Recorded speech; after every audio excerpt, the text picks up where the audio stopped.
The Science Fair.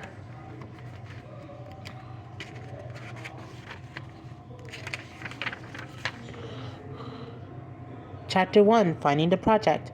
It's time to get ready for the science fair, Miss Thomas, the science teacher, announced to the science club. But this year, we will work in teams rather than each year on your own. How many teams? Erin asked. Let's see, Thomas said. There will be 5 teams, each with 3 members. That's only 5 exhibits, said Ari.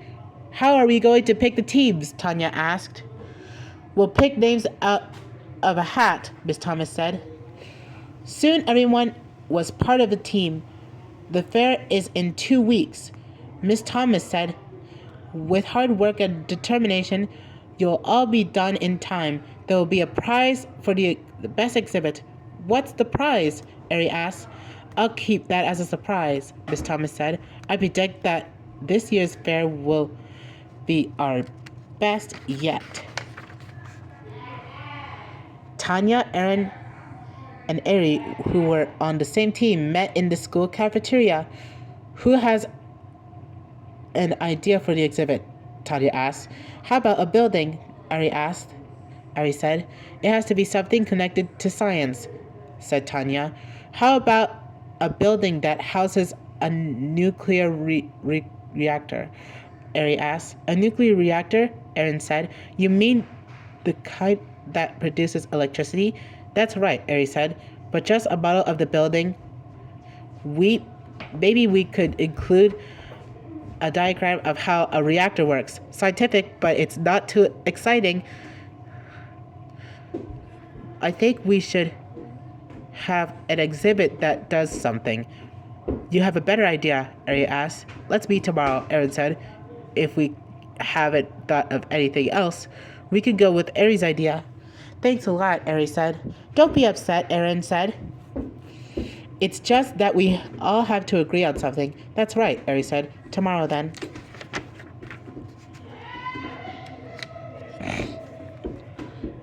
The next day, Tanya and Erin waited by the entrance to the school. Ari was walking down the front walk. Hey, Ari, over here, Tanya called out. Do you have a new idea?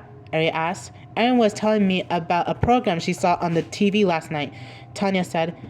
It was all about ancient Chinese water clocks.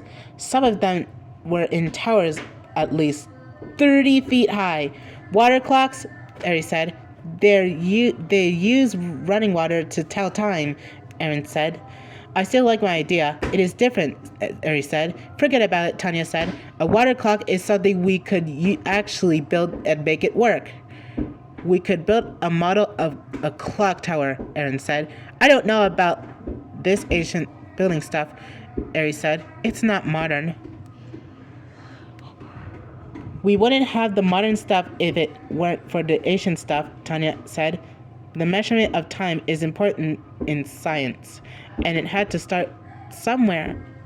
You really think we can build a Chinese water clock? Ari asked. It may be harder to build than you think. I'll bet we can find out what we need to know at the library, Tanya said. Maybe, Ari said. Chapter 2, Putting It Together. You don't have any books on Chinese water clocks, do you? Ari asked Miss Quinn, the librarian. Tanya and Erin both rolled their eyes. Chinese water clocks, Miss Quinn repeated. You might just be the luckiest kids in your science club. A man just returned some books on the clocks. Soon Miss Quinn set several very heavy books in front of them. We don't have a whole book on water clocks, she said, but each of those books has something on them. Just use the indexes. Here's a good one, Erin said. It says that ancient Chinese water clocks had water flowing in and out of bowls so that the changing levels of water or moving float indicated the passing of time. Look at this picture, Tanya said. It says this Chinese water clock was built in 1088. It was inside a tower, 3 feet high. There's our building, Ari. Let me see it, Eri said. I'll sketch it. Now we have to do is make one, Aaron said.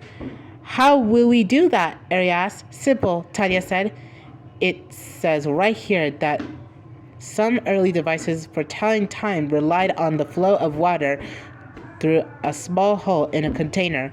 My mother has a big collection of plastic jars, Aaron said. She uses them as storage for her crafts.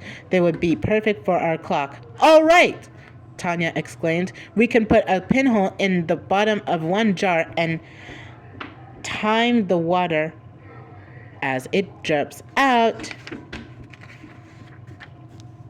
Maybe we can make a pinhole that drips one drop on a second, Eri said. Then there will be 60 drops to a minute. Let's experiment at my house, Aaron said. I like to build the model at my house, Eri said. Okay, Aaron said. We can separate now and work apart. We will join the tower and the clock later. The next day, Tanya and Aaron lined up several plastic jars full of water.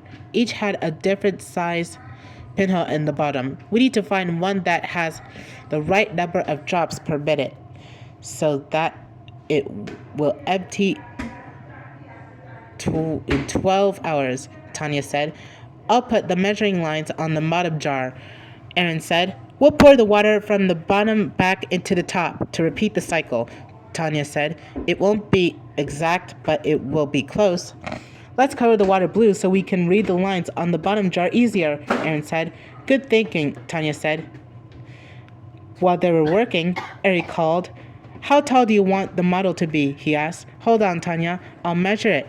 She returned the phone and said, each jar is 8 inches high, so the two are 16 inches. According to one book, Eri said, the water clock towers were 33 feet high, so if I allow half an inch to a foot, that will come out about right.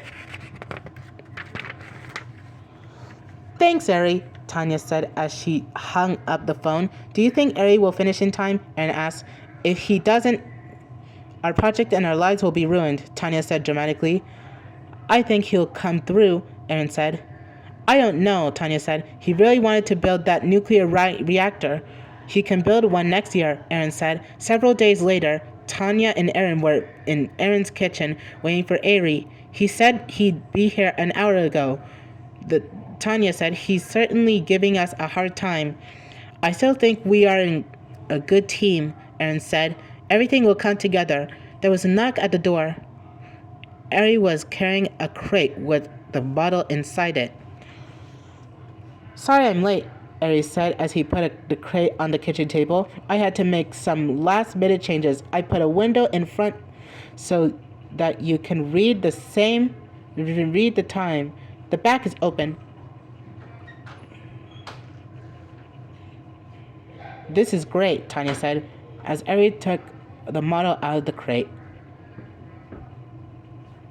Let's see how it looks with the water clock inside. Tanya tried to put the water jars inside the model.